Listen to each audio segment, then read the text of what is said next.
Good morning dear students, how are you? कैसे हो आप सभी? Today I am going to teach you parliamentary executives in India from our political science book constitution, Indian constitution at work. So let us begin. Parliamentary executive in India. Bharat में संसदीय कार्यपालिका. When the Constitution of India was written, India already has some experience of running the parliamentary system under the Act of 1919 and 1935. जब तक भारत का संविधान लिखा जा रहा था तब तक भारत को 1919 और 1935 के जो कानून थे, अधिनियम थे, एक्ट थे, उनके अंतर्गत संसदीय व्यवस्था का चलाने का कुछ हद तक अनुभव हो चुका था. This experience had shown that in the parliamentary system, the executive can be effectively controlled by the representative of the people. इस अनुभव से हमें पता लग गया था कि संसदीय व्यवस्था में जो कार्यपालिका को जनप्रतिनिधियों के द्वारा प्रभावपूर्ण तरीके से नियंत्रित किया जा सकता है.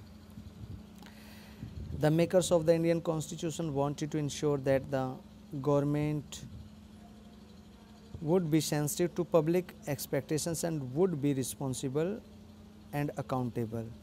The other alternative to the parliamentary executives was the presidential form of government.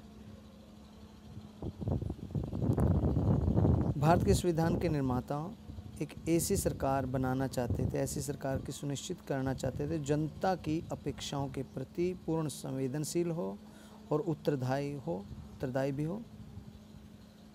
संसदीय कार्यपालिका की जगह कोई दूसरा विकल्प हमारे लिए वहाँ पर नहीं था, केवल अध्यक्षात्मक सरकार का ही विकल्प था.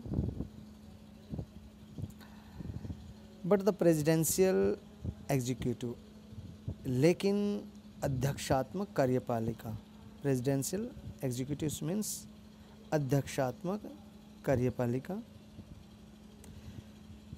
But the presidential executive puts much emphasis on the president as the chief executive and as source of all executive powers. There is always the danger of personality cult in presidential executives. लेकिन जो अध्यक्षात्मक कार्यपालिका है उसके मुख्य कार्यकारी के रूप में राष्ट्रपति पर बहुत बल देती है और उसे सभी शक्तियों का स्रोत भी मानती है. तो जो प्रेसिडेंशियल एग्जीक्यूटिव्स हैं, अध्यक्षात्मक कार्यपालिका, उसमें व्यक्ति की पूजा का, कि एक व्यक्ति को ही हम सब कुछ न मान लें, एक करिश्माई नेतृत्व कह लीजिए, या एक ऐसे व्यक्ति का हम एक अध्यक्षात्मक कार्यपालिका है जिसमें भगवान की तरह न मान लें उसको, एक व्यक्ति को, तो वो खतरा हमारे लिए व्यक्ति पूजा खतरा है, वहाँ पर बना रहता है. The makers of the Indian Constitution wanted a government that would have a strong executive branch, but at the same time enough safeguards should be there to check against the personality cult. संविधान को बनाने वाले एक ऐसी सरकार को चाहते थे जिसमें एक शक्तिशाली कार्यपालिका तो हो, लेकिन साथ में उसमें एक व्यक्ति की पूजा पर अंकुश लगे, वो होना ज़रूरी है. तो ये चीज़ यहाँ पर उनके लिए एक चैलेंज के समान थी. In the parliamentary form there are many mechanisms that ensure that the executive will be answerable to and controlled by the legislature or people representatives.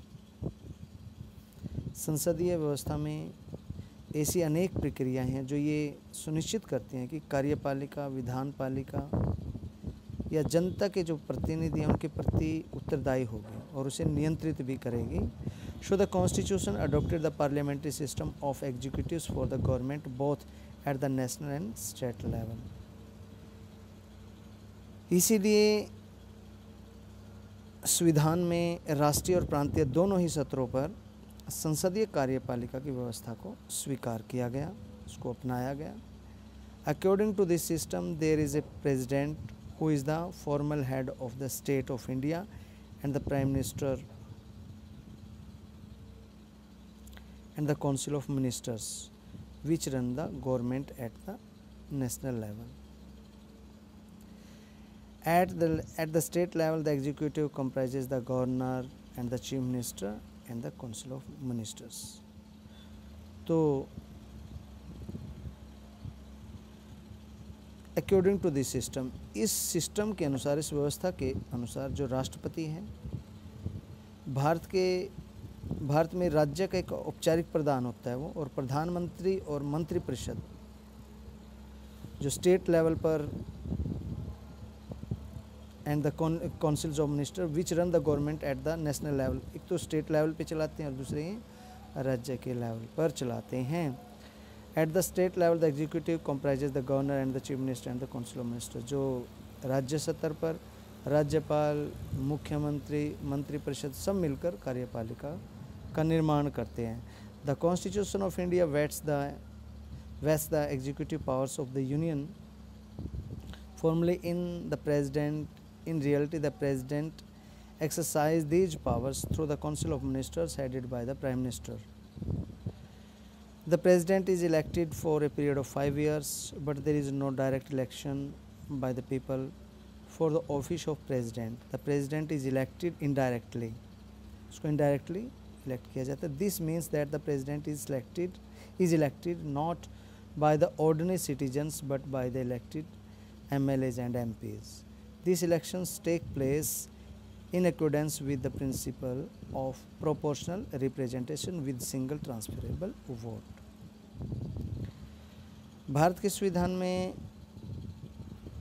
औपचारिक रूप से संघ ही की कार्यपालिका जो शक्तियाँ होती है राष्ट्रपति को वो दी गई हैं, प्रेसिडेंट को दी गई हैं। In reality, the president exercises these powers through the council of ministers headed by the prime minister. लेकिन वास्तव में प्रधानमंत्री के नेतृत्व में एक मंत्रिपरिषद बनी होती है, काउंसिल ऑफ मिनिस्टर्स, जिसके माध्यम से राष्ट्रपति इन शक्तियों का प्रयोग करता है। The president is elected for a period, 5 वर्षों के लिए राष्ट्रपति का चुनाव किया जाता है। राष्ट्रपति के पद के लिए सीधे जनता के द्वारा निर्वाचन नहीं किया जाता, उसका वो जनता से, पीपल उसको डायरेक्टली इलेक्ट नहीं करते।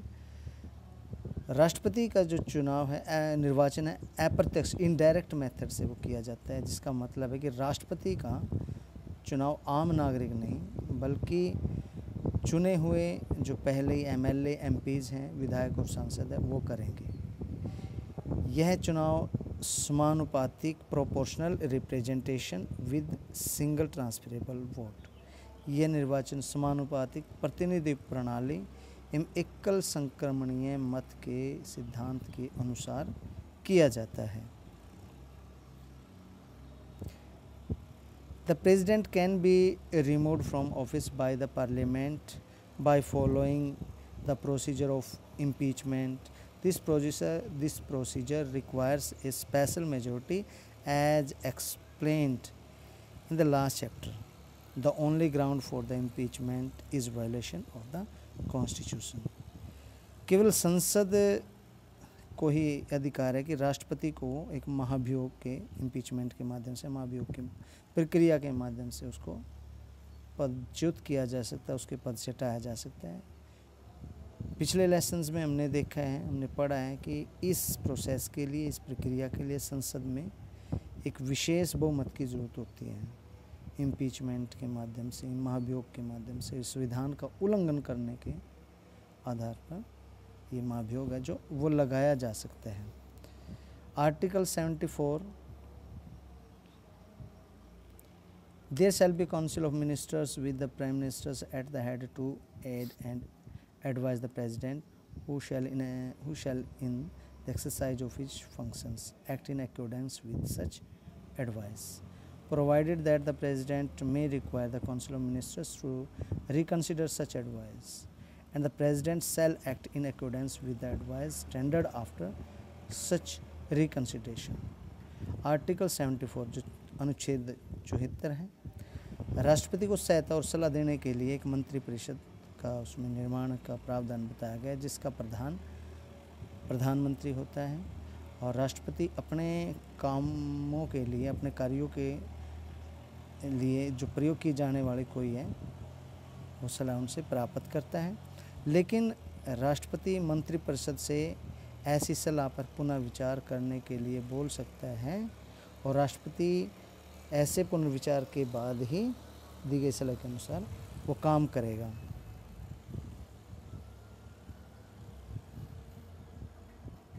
Do you know what the word shall means here?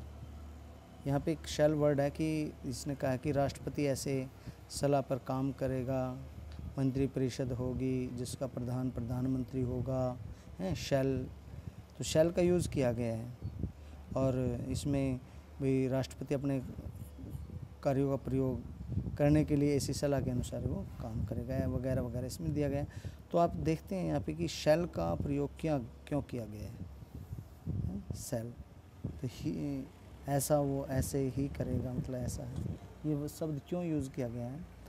It indicates that the advice is binding on the president. इसका मतलब ये है कि प्रेसिडेंट को उस निर्णय के अनुसार ही वो काम करना पड़ेगा, वो अपनी इच्छा से ऐसा नहीं कर सकता। क्लियर है सभी को ये बात? In the view of the controversy about the scope of the president powers, a specific mention was made in the constitution by the amendment that the advice of the Council of Ministers will be binding on the president. By another amendment made later, it was decided that the president can ask the Council of Ministers to reconsider its advice, but has to accept the reconsidered advice of the Council of Ministers। तो ये जो शब्द है शैल का use बच्चों, ये राष्ट्रपति मंत्री परिषद की सलाह मानने के लिए बाध्य है। तो ये बात यहाँ पे स्पष्ट हो जाती है, राष्ट्रपति की जो शक्तियाँ हैं, एक उसके ऊपर विवाद खड़ा हो गया और संविधान में संशोधन किया गया फिर, और संविधान में संशोधन करके ये बात स्पष्ट कर दी गई कि राष्ट्रपति जो भी कार्य करेगा वो मंत्रिपरिषद की सलाह के अनुसार ही करेगा। कहने का अभिप्राय है कि वो मंत्रिपरिषद की सलाह मानने के बाध्य है। और बाद में एक और संशोधन किया गया, और उस संशोधन द्वारा ये निर्णय कर लिया गया कि राष्ट्रपति मंत्रिपरिषद को अपनी सलाह पर एक बार पुनर्विचार करने के लिए तो बोल सकते हैं, लेकिन उसे मंत्रिपरिषद के द्वारा पुनर्विचार के बाद जो भी डिसीजन आएगा, जो भी निर्णय आएगा, उस डिसीजन को मानने के लिए वो बाध्य होगा। मैं समझता हूँ बच्चों ये बात आपको क्लियर होगी। अगर कोई डाउट है बेटा मुझे बताना, डाउट को क्लियर किया जाएगा। तो we have already seen that president is the formal head of the government. ये बात यहाँ पे स्पष्ट पता लग गई है कि जो प्रेसिडेंट होता है वो फॉर्मल हेड होता है गवर्नमेंट का, मतलब औपचारिक प्रधान होता है। In this formal sense, the president has wide-ranging executive, legislature, judicial, and emergency power. In a parliamentary system, these powers are in reality used by the president only on the advice of the Council of Ministers. The Prime Minister and Council of Ministers have support of the majority in the Lok Sabha, and they are the real executives. In most of the cases, the president has to follow the advice of Council of Ministers. We have already seen that the president is the formal head of the government. हम पहले ही देख चुके हैं कि राष्ट्रपति सरकार का औपचारिक प्रधान होता है। औपचारिक रूप से बहुत सी जो कार्यकारी शक्तियां हैं, विधायी शक्तियां, कानूनी शक्तियां या आपातकालीन यानी इमरजेंसी पावर हैं, वो इसको दी गई हैं। लेकिन इन शक्तियों का प्रयोग ये केवल जो कैबिनेट ऑफ मिनिस्टर्स के माध्यम से ही कर सकते हैं। जो संसदीय व्यवस्था है, पार्लियामेंट्री सिस्टम है, इसमें राष्ट्रपति वास्तव में इन शक्तियों का प्रयोग केवल और केवल कैबिनेट ऑफ मिनिस्टर्स की सलाह पर, उसके एडवाइस पर ही कर सकते हैं। इंडिपेंडेंटली वो कोई काम नहीं कर सकता। यूएसए में ये प्रावधान है कि वहाँ पे प्रेसिडेंट को काफ़ी सारी शक्तियाँ दी गई है कंपैरेटिवली टू इंडियन कॉन्स्टिट्यूशन। प्रधानमंत्री और मंत्रिपरिषद को लोकसभा में बहुमत प्राप्त होता है और वे वास्तविक कार्यकारी सदस्य होते हैं। वहाँ पर अधिकतर मामलों में राष्ट्रपति को मंत्रिपरिषद की सलाह माननी पड़ती है। We did not give him any real power but we have made his position one of authority and dignity. The Constitution wants to create neither a real executive nor a mere figurehead, but a head that neither region nor guns. It wants to create a great figurehead. We did not give him any real power. हमने राष्ट्रपति को कोई वास्तविक शक्तियाँ नहीं दी है, लेकिन इसके बावजूद भी उसके पद को प्रभुतापूर्ण और गरिमामय हमने बनाया है। संविधान ने ऐसा किया है। संविधान ने उसे न तो वास्तविक कार्यकारी बनाना चाहता था और न ही एकमात्र नाम का प्रधान उसको बनाना चाहता था। संविधान उसे एक ऐसा प्रधान बनाना चाहता था जो न शासक होता है और न ही शासन करता है। यह उसे एक महान संवैधानिक प्रधान बनाना चाहता था। जवाहरलाल नेहरू यहाँ पे दिखाए गए ये CAD वॉल्यूम ये जो 6th है यहाँ पे। Next, discretionary powers of the president. राष्ट्रपति के विशेष अधिकार या विशेष शक्तियाँ हैं, वो कह लीजिए इनको। On the basis of the above discussion can we infer that the president has no discretionary powers under any circumstances. This will be an incorrect assessment. Constitutionally, the president has a right to be informed of all important matters and deliberations of Council of Ministers.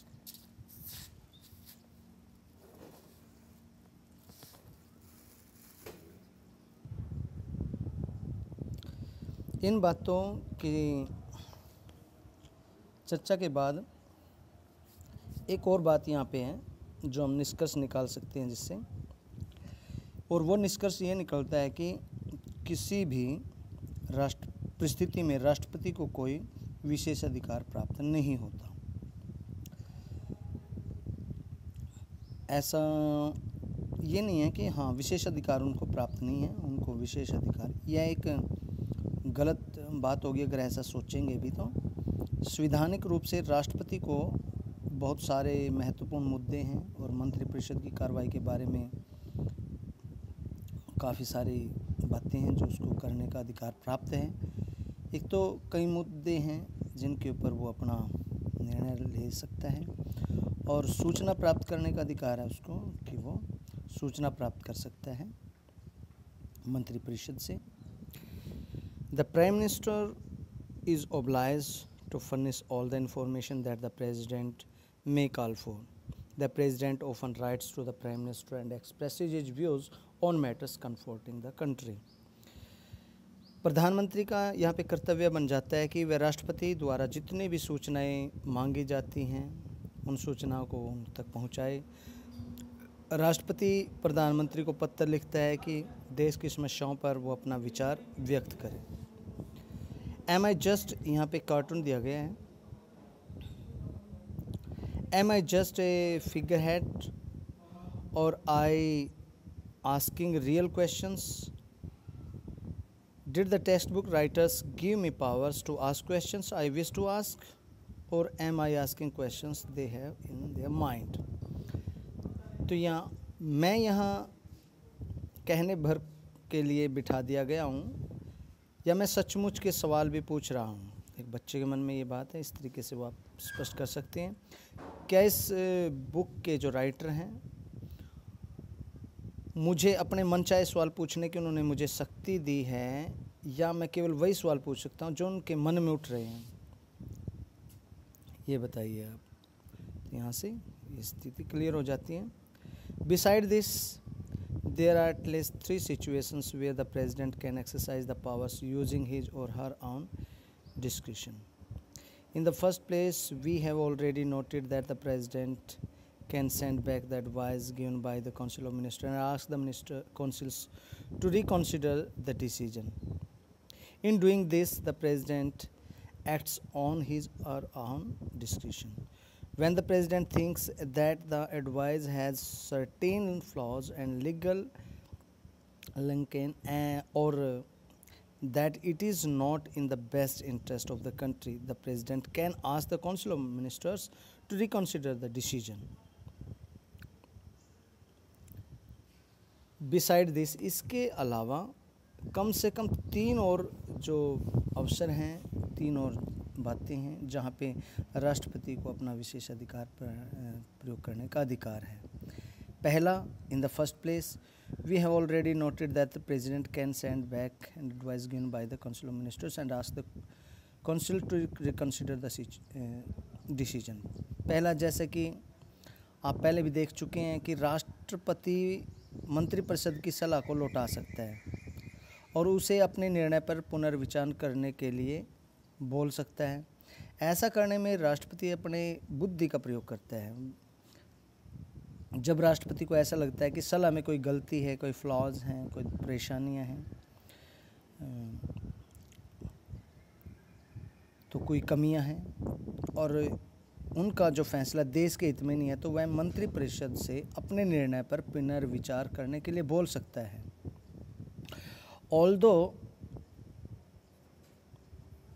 Although the council can still send back the same advice and the president would then be bound by that advice. Such a request by the president to reconsider the decision would naturally carry a lot of weight. So, this is one way in which the president can act in his own discretion. हालांकि जो मंत्रिपरिषद है वो पुनर्विचार के बाद भी वही सलाह दोबारा राष्ट्रपति के पास भेज सकता है, बोल सकता है उसको लागू करने के लिए. तब राष्ट्रपति उसे मानने के लिए बाध्य भी है. राष्ट्रपति के द्वारा पुनर्विचार का आग्रह अपने आप में काफ़ी मायने तो रखते हैं. ये नहीं है कि वो पुनर्विचार के लिए भेज दिया वैसे इन्होंने नहीं मानना है. तो इससे एक तरीका है कि राष्ट्रपति अपने बुद्धि के आधार पर अपनी शक्ति का प्रयोग करता है. Secondly, the president also has veto power by which he can withhold or refuse to give assent to bills other than money bill passed by the parliament.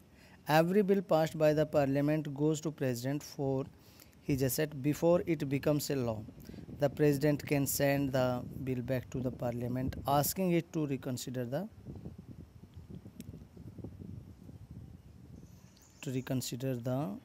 bill. The veto powers is limited because if the parliament passes the same bill again and sends it back to the president, then the president has to give assent to that bill. However, there is no mention in the constitution about the time limit within which the president must send the bill back for reconsideration.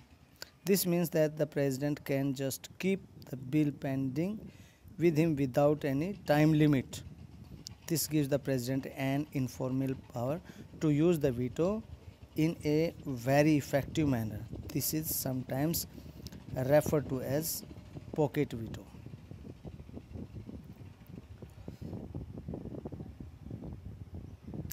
दूसरा, राष्ट्रपति के पास क्या है कि veto power है. राष्ट्रपति के पास एक वीटो पावर है और वो उस वीटो पावर का प्रयोग, मतलब वीटो, वो किसी भी सूरत में कोई जो बिल होता है उस पर निषेध अधिकार है, उसको मना कर सकता है, जिससे कि वह संसद द्वारा जितने भी कानून हैं धन विधेयक को छोड़ के ओनली उन पर अपनी स्वीकृतियाँ देने में विलंब कर सकता है, देरी कर सकता है, स्वीकृति देने से मना भी कर सकता है. संसद द्वारा जितने भी विधेयक पारित किए जाते हैं कानून बनने से पहले वो राष्ट्रपति की स्वीकृति के लिए जरूर भेजे जाते हैं. राष्ट्रपति उसे संसद को लौटा सकता है और उसे वो पुनर्विचार करने के लिए बोल सकता है. वीटो की ये शक्ति है जो दिस पावर इज़ लिमिटेड, ये लिमिटेड होती है, ये सीमित है, क्योंकि संसद उसी विधेयक को दोबारा पारित कर दे और राष्ट्रपति के पास भेज दे तो राष्ट्रपति को उस पर अपनी स्वीकृति देनी ही पड़ेगी. लेकिन संविधान में राष्ट्रपति के लिए ऐसी कोई समय सीमा निर्धारित नहीं की गई है जिसके अंदर वह उस विधेयक को पुनर्विचार के लिए लौटाना पड़ेगा. इसका मतलब क्या हुआ कि राष्ट्रपति किसी भी विधेयक को बिना किसी समय सीमा के अपने पास जितने भी दिन चाहे वो लंबित रख सकता है. इसे राष्ट्रपति को अनौपचारिक रूप से क्या होगा कि अपने वीटो पावर है जो उसके प्रभावित ढंग से वो प्रयोग करने का अवसर मिल जाता है, और इसको हम पॉकेट वीटो भी बोलते हैं, इसको पॉकेट वीटो कहा जाता है। Then the third kind of discussion arises more out of political circumstances. Formally, the president appoints the prime minister, normally in the parliamentary system a leader who has the support of the majority in the Lok Sabha would be appointed as prime ministers, and question of discretion would not rise. But imagine a situation when after an election no leader has a clear majority in the Lok Sabha. Imagine further that after attempts to forge alliance, 2 or 3 leaders are claiming that they have the support of the majority in the house. Now the president has to decide whom to appoint as the prime minister. In such a situation, the president has to use his own discretion in judging who really may have the support of majority और who can actually form and run the government. तो ये भी एक बहुत बड़ी ताकत है। तीसरे प्रकार की जो ताकत है इसमें क्या है कि विशेष अधिकार है राष्ट्रपति को कई राजनीतिक परिस्थितियों के कारण जो पैदा हो जाती हैं। औपचारिक रूप से क्या होता है, फॉर्मली जो राष्ट्रपति प्रधानमंत्री की नियुक्ति करता है और अपनी संसदीय व्यवस्था में लोकसभा के बहुमत दल के नेता के रूप में प्रधानमंत्री की वो नियुक्ति की जाती है। इसलिए उसकी नियुक्ति में राष्ट्रपति को विशेष अधिकार का कोई प्रश्न तो है नहीं, लेकिन उस परिस्थिति एक कल्पना करके देखो आप कि जिसमें चुनाव के बाद किसी भी नेता को लोकसभा में बहुमत प्राप्त नहीं हुआ। इसके अलावा क्या हुआ कि यदि गठबंधन बनाने के प्रयास हैं वो भी किए गए, तो उस प्रयासों के बाद भी 2 या 3 नेता ही हैं ये दावा कर रहे हैं कि उन्हें लोकसभा में बहुमत प्राप्त है, तो क्या होगा फिर? तब राष्ट्रपति को एक निर्णय लेने का अधिकार है, उसको निर्णय करना है कि वह किसे प्रधानमंत्री नियुक्त करे। इस परिस्थिति में राष्ट्रपति को अपने विशेष अधिकार का प्रयोग करने का निर्णय लेना होता है कि किसे बहुमत का समर्थन प्राप्त है और कौन सरकार बना सकता है, सरकार कौन चला सकता है, किसके अंदर सरकार चलाने की योग्यता ज़्यादा है। तो 1989 में ऐसा ये देखने को आया था। Since 1989, major political chances have considerably increased the importance of the presidential office. In the 4 parliamentary elections held from 1989 to 1999, no single party or coalition attained a majority in the Lok Sabha. किसी को भी majority Lok Sabha में नहीं मिली।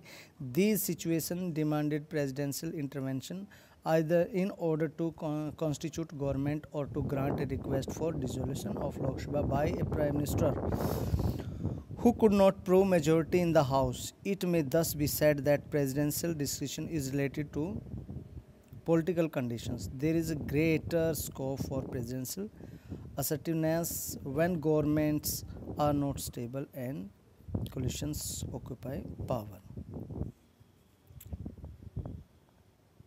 तो 1989 के बाद राजनीतिक परिवर्तन हुए और उनके कारण राष्ट्रपति पद का जो महत्व बहुत ज़्यादा बढ़ा था।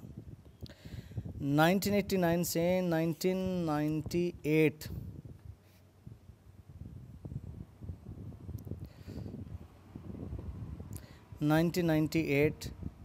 में 4 संसदीय चुनाव में चार संसदीय चुनाव हुए थे और किसी भी एक दल को या दलीय गठबंधन को लोकसभा में स्पष्ट बहुमत नहीं मिल सका।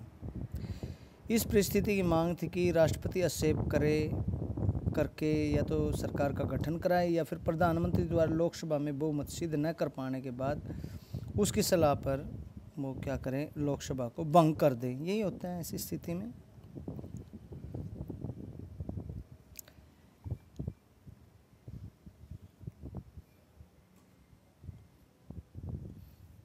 इसलिए कहा जा सकता है कि भाई जो राष्ट्रपति है उसको विशेष अधिकार हैं राजनीतिक परिस्थितियों पर भी वो आधारित होता है। जब सरकार स्थायी ना हो और गठबंधन सरकार सत्ता में हो तो वह राष्ट्रपति के हस्तक्षेप की संभावना ज़्यादा यहाँ पे बढ़ जाती है।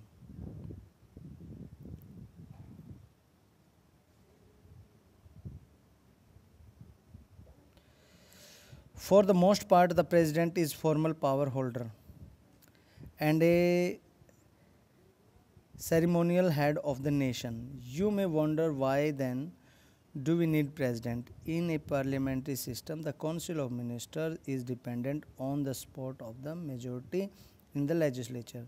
This also means that the Council of Ministers may be removed at any time, and a new Council of Ministers may be removed at any time, and a new Council of Ministers will have to be put in place.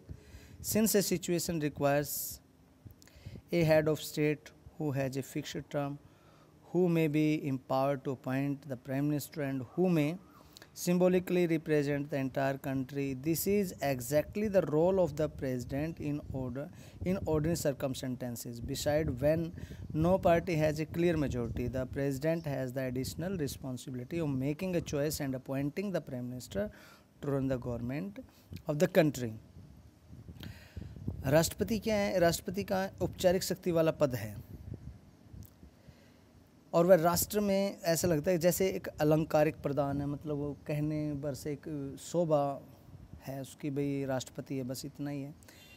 ऐसे में आपके मन में एक सवाल उठ सकता है कि हमें राष्ट्रपति की क्या ज़रूरत है।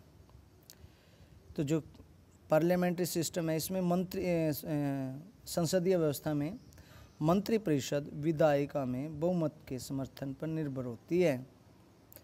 मतलब यह हुआ कि मंत्रिपरिषद को कभी भी हटाया जा सकता है और तब उसकी जगह एक नई मंत्रिपरिषद नियुक्त करनी पड़ती है। ऐसी परिस्थिति में एक ऐसे राष्ट्र हेड की, एक नेशन हेड की यानी राष्ट्र प्रमुख की जरूरत पड़ती है जिसका कार्यकाल स्थायी हो, जिसके पास प्रधानमंत्री को नियुक्त करने की शक्ति हो और जो सांकेतिक रूप में पूरे देश का प्रतिनिधित्व भी कर सके कि हाँ भाई तो नेशन हेड है वो राष्ट्रपति है। सामान्य परिस्थितियों में राष्ट्रपति की यह भूमिका सामान्य होती है, लेकिन जो विशेष परिस्थितियों में राष्ट्रपति के पद बहुत ही महत्वपूर्ण बन जाता है। तो सामान्य परिस्थितियों में जो कैबिनेट मिनिस्टर्स हैं, प्राइम मिनिस्टर्स हैं वो, लेकिन एक विशेष स्थितियों में तो उसका पद बहुत ज़्यादा महत्वपूर्ण बन जाते हैं। लेकिन जब किसी दल को स्पष्ट बहुमत नहीं मिलता तब राष्ट्रपति पर निर्णय लेने का और देश की सरकार को चलाने के लिए प्रधानमंत्री को नियुक्त करने के लिए भी अतिरिक्त जिम्मेदारी उसके ऊपर हो जाती है। The vice president of India, Bharat के उपराष्ट्रपति। तो इससे पहले थोड़ा सा उपराष्ट्रपति के बारे में हम पढ़ें, पहले राष्ट्रपति के बारे में थोड़ा बहुत वहाँ पे जो रहता है उसको क्लियर कर लेते हैं। यहाँ पे थोड़ा सा जो हम शायद लेफ़्ट कर दिया हमने, ये हम कर चुके हैं सारा, आई थिंक ये कर दिया हमने। We saw that there is no time limit, ये हो गया हमारा।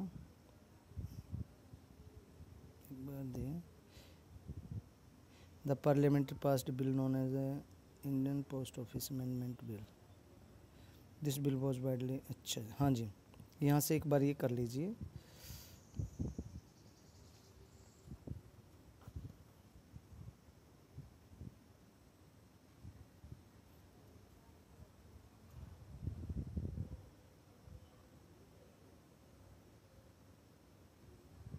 ये हो गया था, ये यहाँ से ये yes, we saw that there is no limit on president for giving his assent to a bill. Do you know that such a thing has already happened? In 1986, the parliamentary passed a bill known as Indian Post Office Amendment Bill. This bill was widely criticized by many for it sought to curtail the freedom of the press. Then President Gyani Jail Singh did not take any decision on this bill. After his term was over, the next president Venkaiah Raman sent the bill finally back to the parliament for reconsideration. By that time, the government that brought the bill before the parliament had changed and a new government was elected in 1989. This government belonged to a different coalition and did not bring the bill back before the parliament. Thus, Jail Singh decision to postpone giving assent to the bill effectively meant that the bill could never become a law. तो ये राष्ट्रपति की वजह से वो bill रुका था। तो एक बार थोड़ा सा मैं आपको अच्छे से बता देता हूँ। इसमें हमें देखा कि जो विधायकों को स्वीकृति देने के संबंध में राष्ट्रपति पर कोई समय सीमा नहीं दी गई है। लेकिन क्या आपको लगता है कि सिलसिले में एक घटना हो चुकी है? पहले 1986 में संसद ने भारतीय पोस्टल ऑफिस संशोधन बिल है वो पारित किया था। अनेक लोगों ने इसकी आलोचना की क्योंकि विधेयक प्रेस की स्वतंत्रता को बाधित करता था। उसमें राष्ट्रपति थे ज्ञानी जैल सिंह, उन पर कोई निर्णय नहीं लिया उन्होंने, और उसका कार्यकाल समाप्त होने के बाद अगले जो राष्ट्रपति बने वेंकट रमन, उनके पास पुनर्विचार करने के लिए वो उन्होंने बिल है वो संसद को लौटा दिया, और तब तक सरकार जो है बदल गई, जिससे विधेयक पारित नहीं हो पाया। क्योंकि जो नई जो सरकार 1989 में चुन के आई थी, यह दूसरे दलों की गठबंधन सरकार थी, और उसने इस विधेयक को दोबारा संसद में पेश नहीं किया। इस प्रकार ज्ञानी जैल सिंह द्वारा जितने विधेयक स्वीकृति देने के लिए वो विलंब करने के कारण हुआ था कि वह विधेयक है वो कानून नहीं बन पाया था। इसके बाद यहाँ पे क्योंकि बच्चों इसमें कई बार आंसर छुप होता है और वो बड़ा आपके काम आता है 1-2 मार्क्स में। After 1977 party politics in India became more competitive, and there have been many instances when no party had clear majority in the Lok Sabha. What does the president do in such situations? No political party or coalition secured majority in the election held in March 1998. The BJP and its alliance secured 251 seats only and 21 short of a majority. President Narayan adopted an elaborate procedure. He asked the leader of the alliance, Atal Bihari Vajpayee, to furnish documents in support of his claim from concerned political parties. Not stopping at this, the president also advised Vajpayee to secure a vote of confidence within 10 days of being sworn in. तो 1977 में क्या हुआ कि भारत की दलीय राजनीति में competition काफ़ी बढ़ गया था, और अनेक ऐसे उदाहरण हुए हैं जब लोकसभा में किसी भी दल को बहुमत नहीं मिला हो। इस परिस्थिति में राष्ट्रपति ने क्या किया? मार्च 1998 की बात है कि इस चुनाव में किसी भी दल को कोई या दलीय गठबंधन को कोई बहुमत नहीं मिला। भाजपा और उसके जितने भी सहयोगी दल थे उनको कुल मिलाकर 251 सीटें मिली, जो बहुमत से 21 सीटें कम थी। राष्ट्रपति नारायण थे उस समय, उन्होंने एक लंबी प्रक्रिया अपनाई। उन्होंने गठबंधन के नेता अटल बिहारी वाजपेयी से अपने दावे के समर्थन में जितने भी राजनीतिक दल थे उनके दस्तावेज प्रस्तुत करने को कहा, और इससे भी आगे जाकर राष्ट्रपति ने वाजपेयी को पद ग्रहण करने के लिए मात्र 10 दिनों के भीतर विश्वास मत प्राप्त करने की, मात्र 10 दिन के अंदर अगर वो विश्वास मत लेकर आते हैं अपनी कोalition के लिए तो वो प्रधानमंत्री पद के दावेदार होंगे, अन्यथा नहीं होंगे। तो ये काफ़ी सारी शर्तें हैं जो राष्ट्रपति यहाँ पे पैदा कर सकते हैं। तो प्यारे बच्चों, आज के लिए इतना काफ़ी है। कल को हम वाइस प्रेसिडेंट ऑफ इंडिया यानी कि जो भारत में उपराष्ट्रपति की स्थिति है उसके बारे में हम पढ़ेंगे, और साथ में फिर आगे है हमारा जो